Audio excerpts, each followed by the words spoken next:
All right, here we go. Tokyo Extreme Racer Drift 2, I think, right? So yeah, I played this game last month, and I decided I'm gonna find out what it's like on a wheel. So as you can see here, you got the controls. It supports several different types of wheels. Logitech, but the emulator's emulating that anyway, so you can use just about any modern wheel. But this game is kind of weird, kind of neat.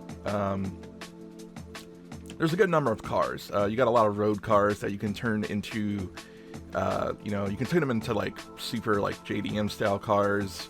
You can turn them even into rally cars if you want. There's literal like cosmetic upgrades and part upgrades that you can do for that.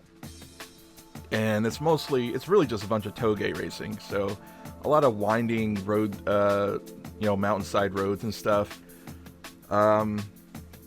This game does have force feedback. It feels really good, actually, surprisingly.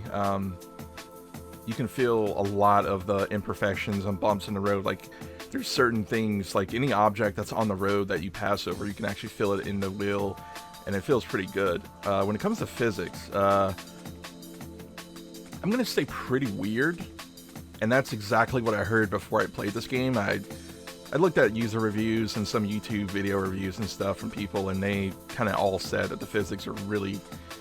Some people don't like it. Some people say it's just outright garbage. Other people say it's just really weird and idiosyncratic.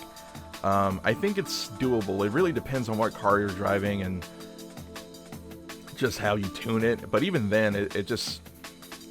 I don't know. It's really hard to describe because it's really obviously about you kind of having an emphasis on drifting around these corners, and because of that,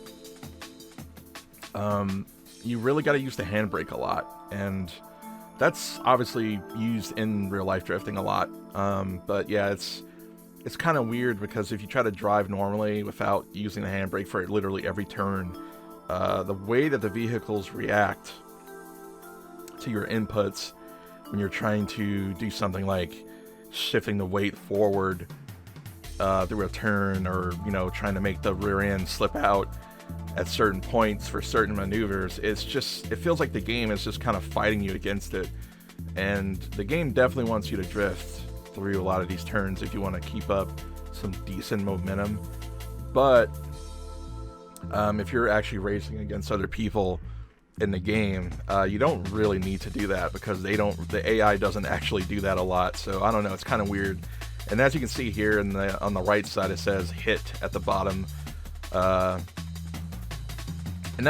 this is for time trial mode. It kind of like keeps track of like every time you even so much as graze a barrier, and it penalizes you, which I'm not really... I think it's kind of dumb because it's really hard to like not hit anything in this game. And even if you're playing on a controller, it's just the handling model is just really bizarre. I wouldn't really call it intuitive, but you can get used to it. But it's still kind of a fun game without worrying about being perfect around all the corners.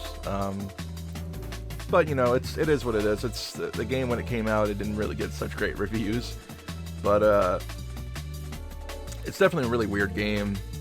Even the menus, like there's just so much English all over the place in the menus, and some of the ways that different things are labeled and described are just like really difficult to parse because of just like how non-normal a lot of the text is. But I don't know, it works really well on the wheel. It just works. The force feedback, it just feels really good.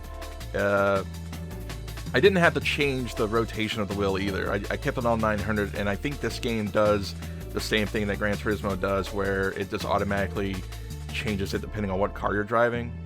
But yeah, I don't know. If you're kind of like just looking for a cool game to play with a wheel in the simulator, I'd recommend this one. It's fun to mess around with. Pretty decent game. Yeah, that's about it. Take care.